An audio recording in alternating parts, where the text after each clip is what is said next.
انتہائی واجب الاحترام قابل صد احترام محترم مکرم بھائیوں دوستوں بزرگوں، ماہ رجب المرجب کی آج 26 تاریخ ہے۔ 2026 کے جنوری کی 16 تاریخ جمعۃ المبارک کی بابرکت ساعات میں آقا نامدار جناب محمد رسول اللہ صلی اللہ علیہ وسلم کے مظلوم صحابی سیدنا حضرت امیر معاویہ بن ابو سفیان رضی اللہ عنہما کے مناقب و فضائل کے عنوان پر کچھ معروضات آپ کے گوش گزار کروں گا۔ گزشتہ جمعے کی میری گفتگو اگر آپ کے ذہنوں میں ہوگی تو پھر آج کی گفتگو تسلسل کے ساتھ وہیں سے اس کا آغاز ہوگا تو اچھی طرح بات سمجھ میں آئے گی۔ سیدنا حضرت امیر معاویہ رضی اللہ تعالی عنہ کو اللہ تبارک و تعالی نے بے شمار عظمتوں اور فضیلتوں سے نوازا۔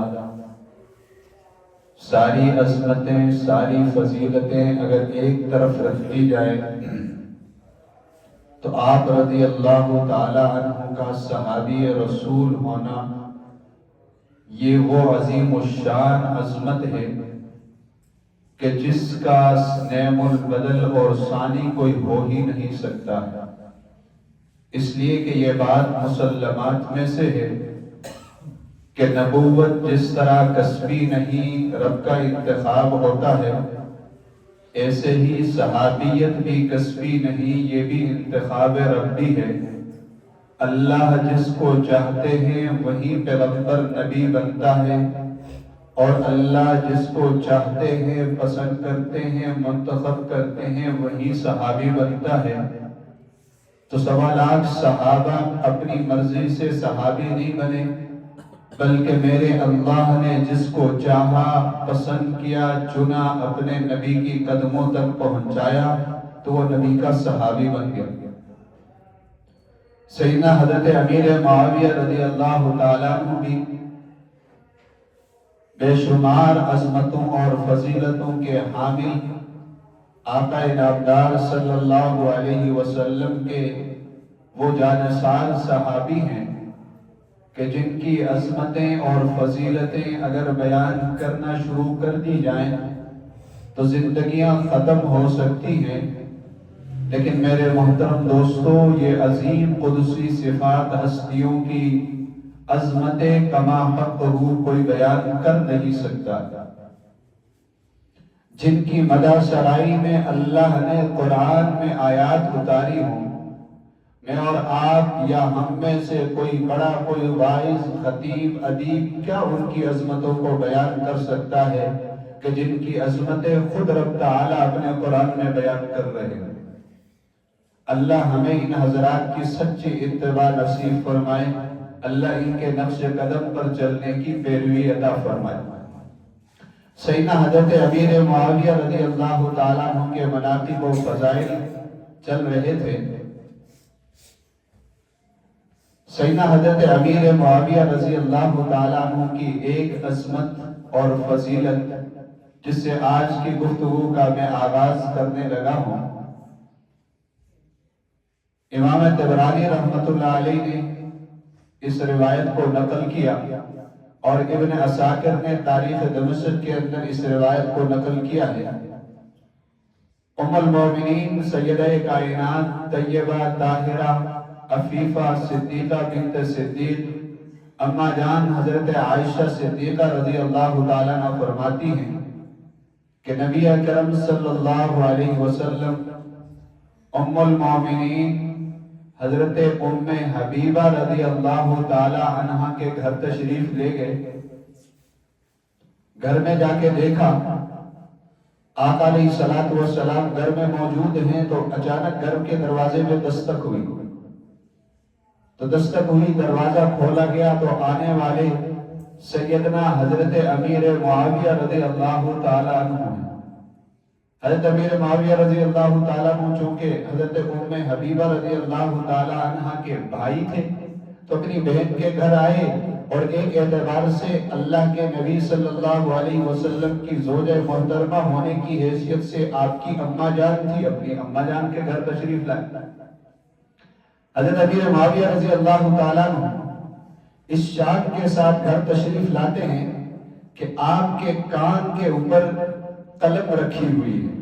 جس طرح آپ نے دیکھا ہوگا بہت سارے لکھنے والے پڑھنے والے دوستوں کو، آپ دفتری کام کرتے تو آپ نے دیکھا ہوگا کہ قلم فوراً ادھر کان میں رکھتے ہیں، پھر کوئی کام کرنا شروع کرتے ہیں، کوئی کاپی کو رجسٹر کھولتے ہیں، پھر قلم کان سے اتارتے ہیں، لکھنا شروع کرتے ہیں۔ حضرت امیر معاویہ رضی اللہ تعالیٰ عنہ ام المومنین اما جان حضرت ام حبیبہ رضی اللہ تعالیٰ عنہ کے گھر، یعنی اپنی ہمشیرہ کے گھر آقا علیہ السلام کے موجودگی میں اندر تشریف لائے، اندر داخل ہوئے تو آپ کے کان مبارک کے اوپر قلم رکھا ہوا تھا۔ آقا علیہ السلام نے فوراً آپ کو دیکھا، دیکھ کے فرمایا ما ھذا القلم علی اذنک یا معاویہ، اے معاویہ یہ کان کے اوپر کیوں قلم رکھا ہوا ہے؟ یہ کان کے اوپر، آپ کے کان کے اوپر قلم کیا کر رہا ہے؟ تو حضرت معاویہ رضی اللہ تعالیٰ مفرط جذبات میں عرض کرنے لگے فدا کا ابی و امی یا رسول اللہ، اے میرے محبوب، میرے ماں باپ آپ پر قربان ہو جائیں، میں نے قلم اس لیے کان پہ رکھا ہے کہ جب آپ کا حکم ہو اللہ اور اس کے رسول کی بات لکھنے کا تو فوراً میں لکھوں اور اس میں کچھ تاخیر نہ ہو جائے۔ آقا علیہ السلام یہ جواب سن کر خوش ہوئے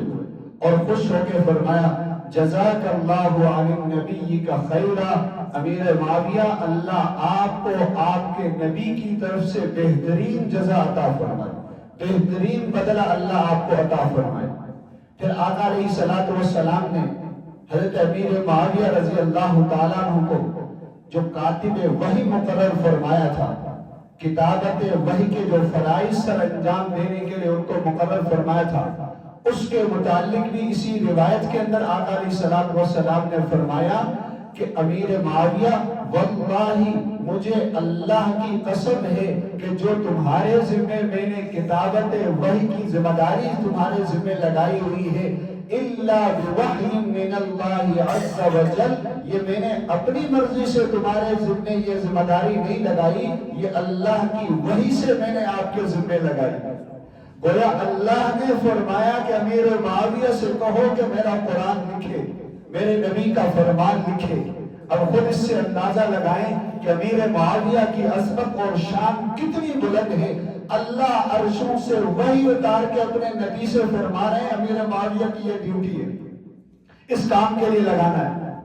بلکہ ایک موقع پر آتا ہے حضرت جبرائیل علیہ السلام حاضر خدمت ہوئے اور آقا علیہ السلام سے کہنے لگے یا محمد صلی اللہ علیہ وسلم ان کاتبک ھذا لامین، اے محبوب آپ کا یہ جو کاتب ہے امیر معاویہ لامین، یہ تو امانت دار ہے۔ جبرائیل جس کو امانت دار کہیں، اللہ جس کو اپنا کلام لکھنے کے لیے اپنے محبوب سے کہہ کے مقرر کریں، متعین کرے کہ آپ کی ڈیوٹی یہ ہے کہ آپ نے لکھنا ہے۔ آقا علیہ السلام نے پھر اسی روایت میں آتا ہے آقا علیہ السلام نے فرمایا امیر معاویہ وہ کیسا دن ہوگا جب اللہ آپ کو خلافت کی قمیص پہنائے گا۔ معلوم ہو گیا کہ آپ کا خلیفہ ہونا یہ اللہ کی طرف سے تکوینی طور پر پہلے سے طے شدہ تھا۔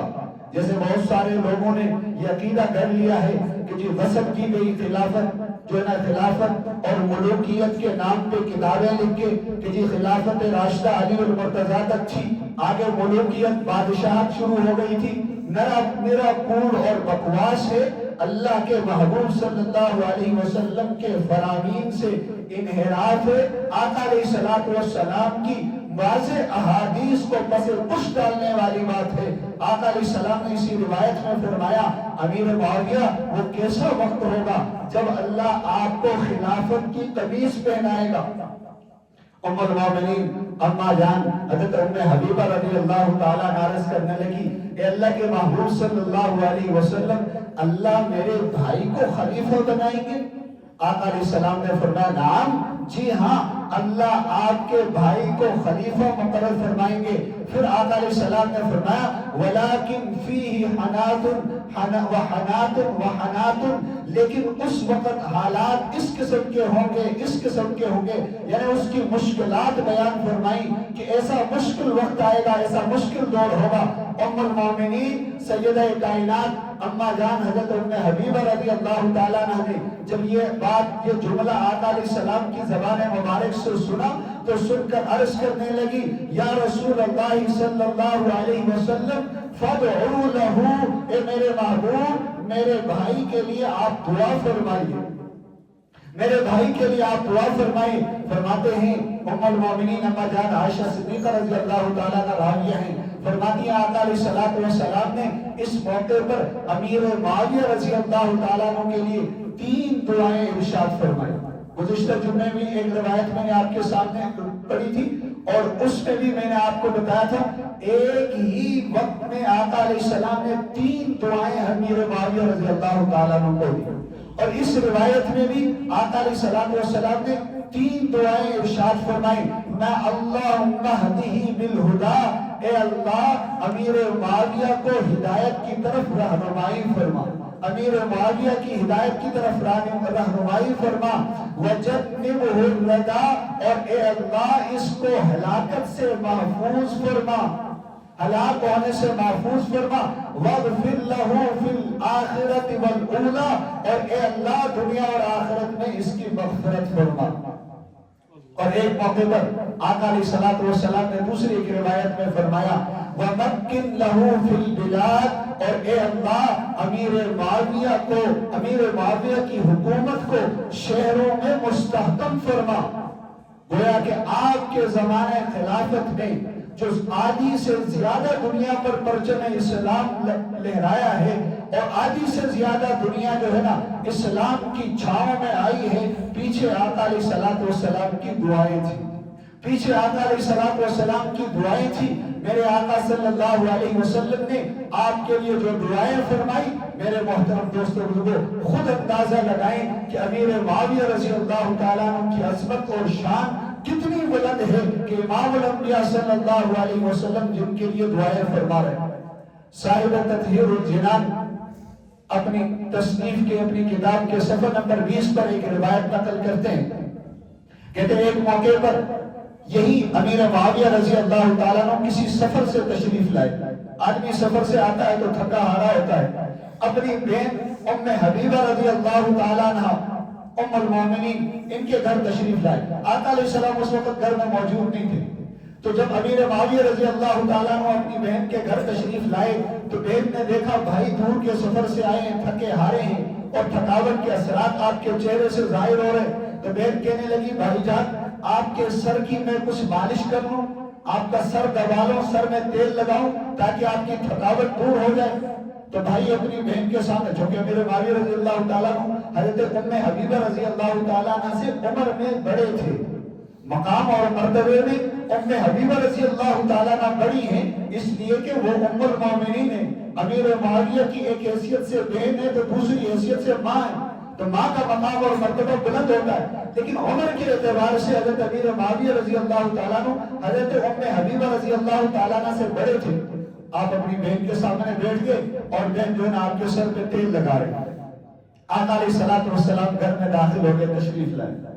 آقا علیہ السلام کے چہرے اقدس پہ رونق آئی، مسکراہٹ۔ آقا علیہ السلام نے گھر میں آ کے یہ منظر دیکھا کہ بہن اپنے بھائی کے سر پہ تیل لگا رہی ہے۔ آقا علیہ السلام نے پوچھا ام حبیبہ رضی اللہ تعالیٰ عنہ سے، ام المومنین سے، کہ ام حبیبہ کیا آپ اپنے بھائی کو محبوب رکھتی ہے، امیر معاویہ کو محبوب رکھتی ہے؟ ام المومنین حضرت ام حبیبہ رضی اللہ تعالیٰ عنہ عرض کرنے لگی اے اللہ کے محبوب صلی اللہ علیہ وسلم، وہ کیسی بہن ہوگی جو اپنے بھائی کو محبوب نہ رکھے، وہ کیسی بہن ہوگی جو اپنے بھائی کو محبوب نہ رکھے؟ آقا علیہ السلام نے اس موقع پر ارشاد فرمایا فَإِنَّ اللَّهَ وَرَسُولَهُ يُحِبَّانِ، ام حبیبہ تو تنہا امیر معاویہ سے محبت نہیں کرتی ہے بلکہ اللہ اور اس کا رسول بھی امیر معاویہ سے محبت کرتے ہیں،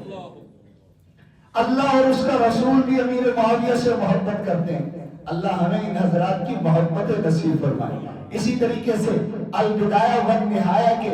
جلد نمبر 8 صفحہ نمبر 139 پر اور مکتوبات امام ربانی مجدد الفسانی کے جو مکتوبات ہیں، مکتوب نمبر 207 کے اندر ایک روایت لکھی ہے کہ کسی شخص نے سیدنا حضرت امام عبداللہ ابن مبارک رحمت اللہ علیہ، اپنے وقت کے بہت بڑے امام تھے اور بہت بڑے محدث اور بہت بڑے مجاہد تھے، 6 مہینے درس حدیث درس قرآن دیا کرتے تھے اور 6 مہینے اسلامی سرحدات میں جا کے جہاد کیا کرتے تھے، ساری زندگی اسی حالت میں گزاری۔ تو عبداللہ ابن مبارک رحمت اللہ علیہ سے کسی نے پوچھا حضرت امیر معاویہ رضی اللہ تعالیٰ عنہ کے بارے میں اور سیدنا حضرت عمر بن عبدالعزیز رحمت اللہ علیہ کے بارے میں۔ عمر بن عبدالعزیز رحمت اللہ علیہ کے بارے میں آپ کو معلوم ہے کہ اللہ رب العزت نے عمر بن عبدالعزیز رحمت اللہ علیہ کا وہ دور جس کو عمر ثانی کا دور کہا جاتا ہے، شیر اور بکری ایک گاٹ میں پانی پی رہے ہیں، شیر کی جرت نہیں ہے میری آنکھ اٹھا کے بکری کی طرف دیکھ، ایسا عدل و انصاف سے ساری کائنات کو بھر دیا تھا، عدل و انصاف والا دور عمر بن عبدالعزیز رحمت اللہ علیہ کا۔ تو کسی نے پوچھا عبداللہ ابن مبارک رحمت اللہ علیہ سے کہ آپ یہ بتائیے ایہما افضل، حضرت عمر بن عبدالعزیز رحمت اللہ علیہ اور امیر معاویہ رضی اللہ تعالیٰ عنہ، ان دونوں میں افضل کون ہے، ان دونوں میں بڑا کون ہے، کس کی فضیلت زیادہ ہے؟ حضرت عبداللہ ابن مبارک رحمت اللہ علیہ کا جملہ سن لیجئے اور ایمان کو تازہ کر دیجئے۔ حضرت عبداللہ ابن مبارک رحمت اللہ علیہ فرمانے لگے پوچھنے والے سے، سائل سے، یہ پوچھ رہے ہو کہ عمر بن عبدالعزیز اور امیر معاویہ میں افضل کون ہے، بڑا کون ہے؟ الغبار الذی دخل انف فرس معاویہ رضی اللہ تعالی عنہ مع رسول اللہ صلی اللہ علیہ وسلم خیر من عمر بن عبدالعزیز کذا مرتن۔ عبداللہ ابن مبارک رحمت اللہ علیہ فرمانے آپ یہ پوچھ رہے ہو کہ حضرت امیر معاویہ رضی اللہ تعالیٰ عنہ اور عمر بن عبدالعزیز سے کون زیادہ بہتر ہے؟ میرا جواب سن لے، الغبار الذی، وہ گرد و غبار، دخل انف فرس معاویہ تھا جو حضرت امیر معاویہ رضی اللہ تعالیٰ عنہ کے گھوڑے کے ناک کے نتھنے میں داخل ہو گئی مع رسول اللہ صلی اللہ علیہ وسلم، اس حال میں کہ امیر معاویہ رضی اللہ تعالیٰ عنہ آقا علیہ السلام کی معیت میں، آقا علیہ السلام کی رفاقت میں سفر کر رہے تھے اور آقا علیہ السلام کے ساتھ تھے، اس حالت میں جو گرد و غبار اڑ کے گھوڑے کے ناک کے نتھنوں میں پڑی ہے، خیر من عمر ابن عبدالعزیز کذا مرتن، اب عمر ابن عبدالعزیز سے وہ گرد و غبار بھی کئی مرتبہ زیادہ جو ہے عظمت والی ہے۔ امیر معاویہ کی شان پوچھ رہے، امیر معاویہ کی عظمتیں پوچھ رہے ہو، وہ گرد و غبار جو آقا علیہ السلام کی معیت میں جہاد کے سفر میں جاتے ہوئے امیر معاویہ کے گھوڑوں کی ٹاپوں سے اڑ کر اس کے گھوڑے کے نتھنے میں پڑی ہے، وہ گرد و غبار بھی عمر بن عبدالعزیز سے کئی گنا بڑی ہوئی ہے۔ اسی طریقے سے میرے محترم دوستو بزرگوں، ذخیرہ احادیث اٹھا لیجئے، آپ کو بے شمار مناقب اور فضائل اس عظمتوں والی ہستی کے ملیں گے۔ سیدنا حضرت امیر معاویہ رضی اللہ تعالیٰ عنہ وہ عظمت والی ہستی ہے کہ جنہوں نے سیدنا عمر فاروق اعظم رضی اللہ تعالیٰ عنہ کے دور خلافت میں سیدنا امیر معاویہ رضی اللہ تعالیٰ عنہ نے 15,000 مجاہدین کا ایک لشکر لے کر قیصریہ کے اوپر حملہ کر لیا تھا اور اس کو فتح کیا تھا۔ یہ اتنا بڑا علاقہ تھا، اتنی بڑی جگہ اور اتنا بڑا شہر تھا کہ 300 بڑے بازار یہاں لگا کرتے تھے اور 1,00,000 لوگ اس شہر کی حفاظت پر مامور ہوتے تھے، یعنی چاروں طرف سے 1,00,000 سپاہی اس کی حفاظت پر مامور ہو رہے ہیں۔ اب خود اندازہ لگائیں کہ 1,00,000 سپاہی مورچے بنا کے جس شہر کی حفاظت پر مامور ہوں گے وہ شہر کتنا بڑا ہوگا۔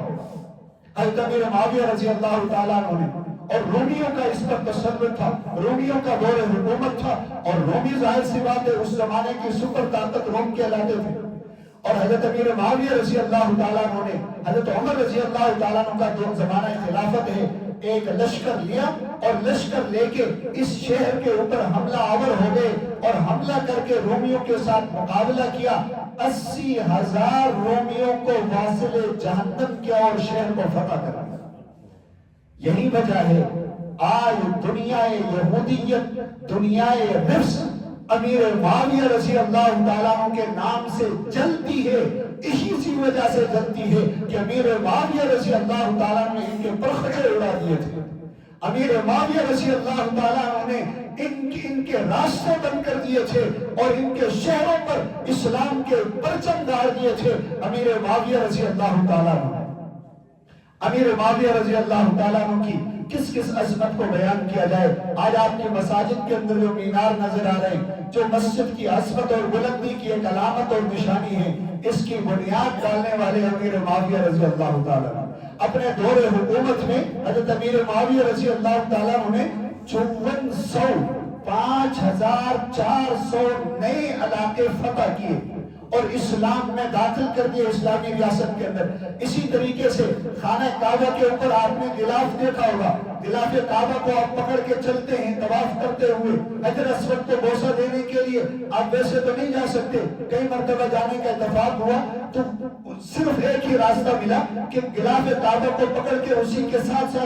بندہ جائے، آگے حجر اسود تک پہنچ سکتا ہے، ورنہ کوئی اور صورت نہیں نظر آتی ہے. ورنہ کمزور آدمی آئے تو بالکل اس کو اڑا کے، وہ حبشی کالے لمبے لمبے آتے ہیں، اٹھا کے ادھر پھینک دیتے ہیں. تو یہ جو غلاف کعبہ ہے، کعبے کے اوپر جو قیمتی چادر چڑھائی جاتی ہے، یہ بھی سب سے پہلے کعبہ کے اوپر غلاف چڑھایا سیدنا حضرت امیر معاویہ رضی اللہ تعالیٰ عنہ. اور آپ رضی اللہ تعالیٰ عنہ کی میں نے کہا کس کس عظمت اور فضیلت کو بیان کیا جائے. آپ رضی اللہ تعالیٰ عنہ کاتب وحی، اللہ نے آپ کو اپنی وحی لکھنے کے لیے مقرر و متعین فرمایا. آپ امیر المومنین ہیں، خال المسلمین ہیں، فاتح عرب و عجم ہیں. 163 احادیث مبارکہ اللہ کے محبوب صلی اللہ علیہ وسلم سے سنی، اپنے سینے میں محفوظ کی، امت تک پہنچایا ہے. خاتم النبیین، امام الانبیاء، خاتم المعصومین حضرت محمد مصطفیٰ صلی اللہ علیہ وسلم کی پاک زوجہ محترمہ ام حبیبہ رضی اللہ تعالیٰ عنہ کے بھائی ہیں. اسلامی تاریخ کے سب سے پہلے بحری بیڑے کے موجد ہیں. فاتح شام و قبرص آپ ہیں، عظیم صحابی رسول آپ ہیں. 19 سال 8 ماہ تک مسند خلافت پر رونق افروز رہ کر 64,65,000 مربع میل پر اسلام کا پرچم گاڑنے والے عظیم صحابی رسول آپ ہیں. حسنین کریمین کے امام، اہل بیت اطہار کے امام، 1.25 لاکھ صحابہ کے امام آپ ہیں. شام سے لے کر چین کی سرحد تک اسلام کا پرچم لہرانے والے آپ ہیں. کابل سے لے کر جلال آباد قندھار تک اور آپ کے پشاور تک اسلام کا پیغام پہنچانے والے آپ ہیں. اسی طریقے سے ڈاک کا جو محکمہ ہے، اس کے بانی آپ ہیں. ہزاروں رومیوں اور بربریوں کے اسلام کے قبول کرنے کا سبب اور ذریعہ آپ بن گئے. اور اسی طریقے سے 28 ہجری میں نے شروع میں عرض کر لیا تھا، پہلا بحری بیڑا بنا کر روم کی سرحدات میں اتارنے والے اور چند ہی دنوں کے اندر افریقہ اور یورپ کے وسیع زمین پر پرچم اسلام لہرانے والے آپ ہی ہیں. اور وہ روم کا علاقہ، وہ بحری بیڑا جس کے بارے میں میرے اور آپ کے آقا و مولا جناب محمد رسول اللہ صلی اللہ علیہ وسلم نے پیشین گوئی بھی کی تھی، احادیث کے اندر عظمت اور فضیلت بیان کی تھی. فرمایا آقا علیہ السلام نے، صحیح بخاری شریف کی روایت ہے، جلد اول صفحہ نمبر 40 کے اندر یہ روایت موجود ہے بخاری شریف میں. آقا علیہ السلام نے فرمایا اول جیش من امتی یغزون البحر، میری امت کا پہلا لشکر جو سمندر میں جہاد کرے گا، سمندر میں جو جہاد کرے گا، قد اوجبو، ان پر جنت واجب ہو چکی. اور پہلا بحری بیڑا روم کی سرحدات میں اتارنے والے سیدنا حضرت امیر معاویہ رضی اللہ تعالیٰ عنہ. تو میرے قابل احترام دوستو بزرگوں، امیر معاویہ رضی اللہ تعالیٰ عنہ کی یہ ساری کی ساری عظمتیں اور فضیلتیں اپنی مسلمہ حقیقت ہیں۔ امیر معاویہ رضی اللہ تعالیٰ عنہ نے 78 سال کی عمر پائی اور 78 سال کی عمر پا کر 19 سال 8 مہینے مسند خلافت پر رونق افروز ہو گئے اور 22 رجب المرجب کو امیر معاویہ رضی اللہ تعالیٰ عنہ کا سن 60 ہجری میں وصال ہوا اور اس دار فانی سے رخصت ہو گئے۔ لیکن اس حال میں رخصت ہو رہے ہیں کہ آدھی سے زیادہ دنیا پر پرچم اسلام لہرا رہے ہیں۔ اب یہ سارے کے سارے مناقب اور فضائل جو گزشتہ جمعے میں نے آپ کے سامنے رکھے، اس جمعے میں بہت ساری احادیث کا آپ کے سامنے رکھی، امیر معاویہ رضی اللہ تعالیٰ عنہ کی عظمتیں اور فضیلتیں آپ کے سامنے رکھی۔ یقیناً یہ ساری عظمتیں فضیلتیں سن کر آپ کی عقیدت اور محبت جوش مار رہی ہوگی، آپ کی عقیدت اور محبت بام عروج کو پہنچ چکی ہوگی۔ آپ سمجھ گئے ہوں گے امیر معاویہ رضی اللہ تعالیٰ عنہ کتنے عظیم صحابی ہیں، کتنے عظیم جرنیل ہیں، کتنے عظیم فاتح ہیں۔ آپ میں سے ہر ایک کے دل کے اندر امیر معاویہ کی عقیدت اور محبت کود کود کر بھر گئی ہوگی، رچ بس گئی ہوگی۔ لیکن آپ مسجد سے باہر نکلیں گے، باہر جا کے کسی سے بات کریں گے۔ آج ہمارے مولوی صاحب نے گزشتہ جمعے امیر معاویہ کے فضائل بیان کیے، اس جمعے امیر معاویہ کی یہ عظمتیں بیان کی۔ آگے سے وہ بدبخت کسی تاریخ کا ڈسا ہوا، کسی جہلمی کا ڈسا ہوا اور کسی جو ہے نا طاغوت کا اعلی کار، وہ آپ کے سامنے تو اعتراضات پیش کرے گا۔ اور بھائی کس امیر معاویہ کی بات کرتے ہو؟ وہ امیر معاویہ جو یزید کا باپ تھا، وہ یزید جو امام حسین کا قاتل ہے، جس نے آل رسول کو تڑپایا، اس کے بعد کی بات کر رہے ہو۔ آپ کی عقیدت کو جھٹکا لگے گا، دھچکا لگے گا، پھر اگلا اعتراض کرے گا بھائی کس امیر معاویہ کی بات کرتے ہو؟ وہ امیر معاویہ جو علی المرتضیٰ شیر خدا کے مقابلے میں تلوار لے کے میدان میں اتر آئے، اس امیر معاویہ کی بات کرتے ہو۔ آپ کی عقیدت کو اور جھٹکا لگے گا، آپ پریشان ہو جائیں گے بھائی یہ کیا ہو گیا، ہم نے تو اتنے فضائل سنے تھے اس امیر معاویہ کے، اور اب بات دوسری طرف دیکھی جائے وہ امیر معاویہ یزید کا باپ ہے، وہ امیر معاویہ علی المرتضیٰ شیر خدا کے مقابلے میں تلوار لے کے۔ آپ کی عقیدت اور محبت کو دھچکا لگے گا، آپ پریشان ہو جائیں گے یہ کیا بات ہو گئی۔ اسی لیے میں نے 2 جمعے امیر معاویہ رضی اللہ تعالیٰ عنہ کی عظمت اور فضیلت کے لیے رکھے تھے تاکہ آپ کو اندازہ ہو جائے کہ یہ صحابی کتنی عظمتوں والا ہے، کتنی رفعتوں والا ہے۔ اور انشاءاللہ آئندہ جمعے انہی 2 باتوں پر میں آپ کے سامنے قرآن اور حدیث سے دلائل دوں گا، قصے کہانیاں نہیں سناؤں گا، ایران توران کے قصے نہیں سناؤں گا، قرآن اور حدیث سے دلائل دوں گا اور آپ کے سامنے دلائل رکھ کے آپ سے فیصلہ لے لوں گا، آپ فیصلہ کر کے یہاں سے اٹھیں گے۔ اب ان حقیقتوں کے باوجود، ان ساری دلائل کے بعد اب امیر معاویہ رضی اللہ تعالیٰ عنہ کی عظمت پر کوئی فرق آتا ہے یا نہیں آتا؟ انشاءاللہ آئندہ جمعے کی آپ گفتگو سنیں گے اور اس کے بعد آپ یہاں سے فیصلہ کر کے اٹھیں گے۔ آخر میں سیدنا امیر معاویہ رضی اللہ تعالیٰ عنہ کی ساری عظمتیں اب بیان کرنے کے بعد اس کا احاطہ تو نہیں ہو سکتا ہے، حق ادا نہیں کیا جا سکتا ہے، اور سارے فضائل بیان کرنے کے بعد اگر کوئی اس مرض کا مریض بیٹھا ہوا ہے کہ جس کو یہ بات ہضم نہیں ہو رہی ہے، اس کے لیے میں اتنا ہی کہوں گا کہ ان کے سارے فضائل بیان ہونے کے بعد بھی اگر امیر معاویہ کسی کو سمجھ میں نہیں آ رہا، اس کے لیے علامہ شہاب الدین خفاجی رحمت اللہ علیہ کا ایک شعر ہے جو عربی کے اندر ہے، میں اس پر اپنی گفتگو کو ختم کر رہا ہوں۔ وہ فرماتے ہیں وَمَنْ يَكُنْ يَطْعَنُ فِي مُعَاوِيَةٍ وَمَنْ يَكُنْ يَطْعَنُ فِي مُعَاوِيَةٍ فَذَاكَ قَلْبٌ مِّن كِلَابِ الْحَاوِيَةِ، جو امیر معاویہ پر طعن و تشنیع کرے وہ جہنم کے کتوں میں سے کتا ہے۔ اللہ تبارک و تعالی ہمیں اس عظیم صحابی کی سچی اتباع نصیب فرمائے، پیروی نصیب فرمائے، اپنے بچوں کے نام امیر معاویہ کے نام پر رکھے، صحابہ کے نام پر رکھے۔ کل قیامت کے دن اللہ میرا اور آپ کا، ہمارے بچوں کا حشر صحابہ کے ساتھ فرمائیں گے۔ وآخر دعوانا الحمدللہ رب العالمین، سنت ادا۔